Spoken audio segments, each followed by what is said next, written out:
E se você ainda acha que o Vasco não precisa se reforçar, se você está satisfeito com o setor ofensivo do Vasco. Obrigado. Boa noite. Vamos matar esse assunto logo, que eu sei que deixou muito de vocês chateado. Então agora a minha resposta vai ser um pouquinho longa.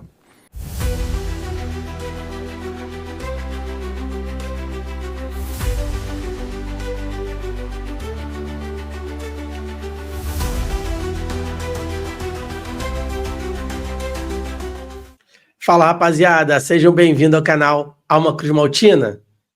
Hoje vamos falar um pouco de uma situação um pouco complicada, né, um pouco polêmica do Fábio Carille, né? Depois de um jogo ontem entre 0-0 entre Vasco e Flamengo, o pós-jogo o Carille deu entrevista e teve uma pergunta do Atenção Vascaínos, que pergunta se ele está satisfeito com o grupo, se ele ainda acha que os seus reservas, e se ele não, se para ele tá bom, como ele já tinha dito, que tinha um elenco que ele estava satisfeito. E a entrevista realmente me fez mudar um pouco de ideia sobre o Carille, né? Acho que ele realmente a resposta poderia ter sido dada um pouco antes, né? Mas ele, depois de sofrer bastante perguntas sobre isso, ele veio e mudou um pouco sobre essa situação. Eu vou colocar aqui o vídeo, galera, e aí depois a gente fala sobre isso, tá bom? Por que eu mudar e pedir a permanência do Fábio Carille também. Vou colocar aqui para a gente ver.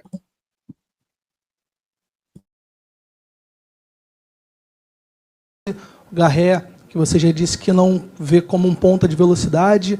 O Jean Davi entrou no último jogo, no final, não foi relacionado, e o Lloyd nem entrou. Você já chegou a falar que, na sua opinião, o Vasco não precisa de reforço. Eu queria que você analisasse um pouquinho o que você acha do banco de reservas do Vasco hoje, quando você precisa mudar o jogo, você olha para o banco, o que você vê, se você está satisfeito, e se você ainda acha que o Vasco não precisa se reforçar, se você está satisfeito com o setor ofensivo do Vasco. Obrigado. Boa noite. Vamos matar esse assunto logo, que eu sei que deixou muito de vocês chateado. Então agora a minha resposta vai ser um pouquinho longa. Quando eu acerto com o Vasco em dezembro, eles foram muito claros que não iam ter loucuras. Sabemos o quanto o futebol está caro. E sabemos, em nome do presidente aqui, toda a diretoria, o papel que eles estão fazendo para colocar esse clube em ordem. O pagamento vai ser em dia, vamos dar as melhores condições, mas não vai ter loucura. Então, em cima de uma reunião dessa, com o caráter que eu tenho, eu não posso ficar falando nada. Eu tenho que trabalhar com esse grupo, passar confiança, sabemos que podemos, né, em cima desse time. Então não tem que ficar aqui para a imprensa, não, porque eu preciso. Não, já foi falado em dezembro as condições do clube. Tá? Então, sim. Então eu não tenho que ficar aqui. Está satisfeito? Sim. Estou satisfeito, sim. Porque é isso que foi passado em dezembro para mim. No dia 19. Nas reuniões com o Felipe, com o Pedro, com o Marcelo Santana, que foi com os três que eu falei, várias reuniões antes de ter uma definição. Então é isso, gente. Né? Eu quero que vocês tragam. Sei que tem política, sei que tem isso, sei que tem aquilo, mas o Pedrinho vem fazendo um trabalho magnífico. Talvez esses 3 anos do Pedrinho não tenham um título, mas vai ser uma preparação.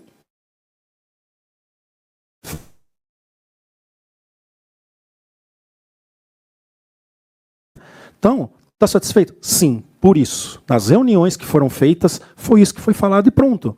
Se a diretoria chegar assim, opa, clareou, entrou um patrocínio, entrou não sei o quê, na janela do meio do ano, nós vamos e atacamos. Não é o caso até agora. Tá? Não é o caso até agora. Então, estou satisfeito sim, porque a conversa foi muito franca com os 3, e é esse grupo... É isso, galera. Cara... Essa resposta, para mim, diz muita coisa, tá, sobre o Carille. Ele fala que pode ter 3 anos aí de Pedrinho que não ganha nenhum título, mas que ele está fazendo uma preparação para o elenco, né, para títulos, para conquistas no Vasco. Também falou que sabia que não iam ter loucuras, então ele não está criticando em nenhum momento o presidente, o clube em si. Isso eu acho importante, um treinador saber exatamente o que o clube pode passar, né? Pode lhe entregar, e ele saber que tem que trabalhar em cima disso. E ele diz, estou satisfeito sim. Então, gente, vamos parar para analisar. Teve um comentarista que colocou, gente, vocês vão chamar que treinador? Olha o mercado, qual é o treinador bom que tá aí dando sopa? Não tem, galera. Não tem. Aí você tira um treinador, manda embora, um treinador que tá satisfeito, que sabe que o presidente não pode entregar um elenco melhor, tá? E ele, cara, vai trabalhar com o elenco que tá. E ele quer botar que esse elenco seja vencedor. Tá difícil? Tá. Mas é difícil ele perder um Adson toda hora, ele não ter o Estrela de volta, porque são jogadores que vão compor o elenco ali, que já tá uma basezinha, tanto que o primeiro tempo fizemos muito bem, até a gente cansar. E no segundo tempo, até os 10 minutos, também fomos bem. Só que aí vem aquela coisa, né? O Flamengo começa a trocar um jogador, outro e tal, time menos cansado, vai para cima, e o time do Vasco começa a ficar mais cansado. Porque é muito rápido. O jogo ontem foi muito, muito forte, tanto para um lado quanto para o outro. Primeiro tempo, tanto o Vasco podia estar ganhando, quanto o Flamengo poderia estar ganhando. E não seria desmérito nenhum de nenhum dos dois times, que foi um jogo muito bem jogado. O segundo tempo, o Vasco começa melhor e depois realmente cai com as mudanças do Flamengo. E aí, quando o Vasco faz a troca, realmente não surgiram efeitos. Pode ter errado alguma coisa o treinador, pode, sim. Mas, assim, faz parte. Que qual é o treinador que não erra? Se você vê, até o Felipe Luiz, às vezes é criticado por alguma substituição, porque tem dado mais certo do que errado. O Abel Ferreira no Palmeiras, cara, ele é criticado o tempo todo. Mas olha quantos títulos ele já trouxe para o Palmeiras. Então, assim, mudou a minha opinião. Tá? Mudou a minha opinião, vendo esses comentaristas comentando sobre o não ter treinador no mercado bom. O Fábio Carille entende o grupo que tem, sabe o que ele tem que agir. Agora, não vou dizer que eu não vou criticar ele. Eu, por exemplo, não acho que o Lodge podia ter entrado ontem. Podia. Mas não é por isso que eu acho que ele tem que sair. Só por isso. Tá? Acho que é um treinador que está ali o tempo todo. Ele sabe mais do que a gente. Por algum motivo ele não está entrando. Ele mesmo comenta nessa entrevista que o Lodge é um dos jogadores que está tendo mais dificuldade em adaptação. Porém, é normal. Ele fala isso. É normal esse trâmite de quem vem de fora. E eu também comentei já aqui sobre outros jogadores que vieram de fora, demoram 1 ano, 2 anos, às vezes até para se adaptar.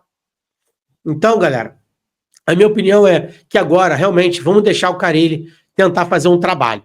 E aí, daqui para frente, até o Mundial, de repente, a gente vai ver em que posição o Vasco vai estar, como vai estar jogando, e aí sim, a gente vai ter que mudar ou não. Se estiver muito, muito baixo, perto da zona, aí não tem como aguentar, porque ele vai ter perdido a mão com o time.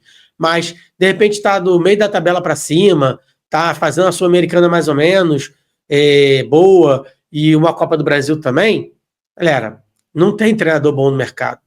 Vamos entender isso e também tentar deixar um treinador fazer 1 ano, se realmente ele conseguir manter o Vasco ali pelo menos no meio da tabela, fazer 1 ano de tranquilidade para um treinador poder trabalhar. Porque a gente também só cobra, e quer, assim, uma coisa muito rápida. E, sinceramente, galera, o Vasco não tem dinheiro para investir. O Pedrinho está tentando repor as finanças e ele falou desde o ano passado, não vamos fazer loucuras. E não está fazendo loucuras. Acho que errou? Acho que errou. Não ter trago o Rony. Mas perdeu o time. Faz parte, não é só o Pedrinho, tem o Marcelo Santana, tem o Felipe. Mas errar é humano. Lógico que a gente não quer que erre toda hora, mas quem seria o presidente que seria melhor no Vasco? Coloquem aí. Eu não garanto um que vai dizer, é certo que vai ser melhor que o Pedrinho. Então vamos deixar ele trabalhar. Só no Vasco que acontece isso. O Grêmio está lá, ó, com dificuldade, tudo bem. Ganha também, mas é um time bons resultados, classificações, 3º lugar no Brasileiro, né? E cai de uma hora para outra também, começa a não conseguir grandes resultados. Então, o próprio Cruzeiro, com um elenco muito, né, valoroso, com valor, né? Vamos dizer assim, com Gabigol, um investimento muito alto, Dudu, entre outros jogadores que vieram, ganhando salário muito alto, e até agora também não estão fazendo grandes resultados para o time. Então, assim, temos que deixar o Carille, porque se a gente derrubar o treinador, pode ser pior para o time do Vasco, pode ser pior nesse momento. Ele também não faz um péssimo início de Campeonato Brasileiro, vamos dizer, o Vasco estava em 7º lugar até a 4ª rodada, ontem caiu para a 8ª, pode cair lá para um 10º, 11º, deve cair sim, mas está tudo muito próximo ainda, né? E vamos dizer que a gente já fez 2 jogos difíceis, contra o Flamengo e contra o Corinthians fora, que era um resultado difícil de se manter. Agora, os outros resultados, o pior mesmo foi o Ceará. Tá bom, galera? Hoje eu fico por aqui, vamos dar um pouquinho de sossego aí pro Carille, tentar deixar ele trazer alguma coisa boa, quem sabe aí contra o Lanús a gente consegue um resultado bom e já inflama essa torcida e esse elenco, né? Porque psicologicamente acho que o elenco precisa disso. Começar a ganhar para acreditar mais. Um grande abraço, fiquem com Deus. Abraço do Andrezinho aqui.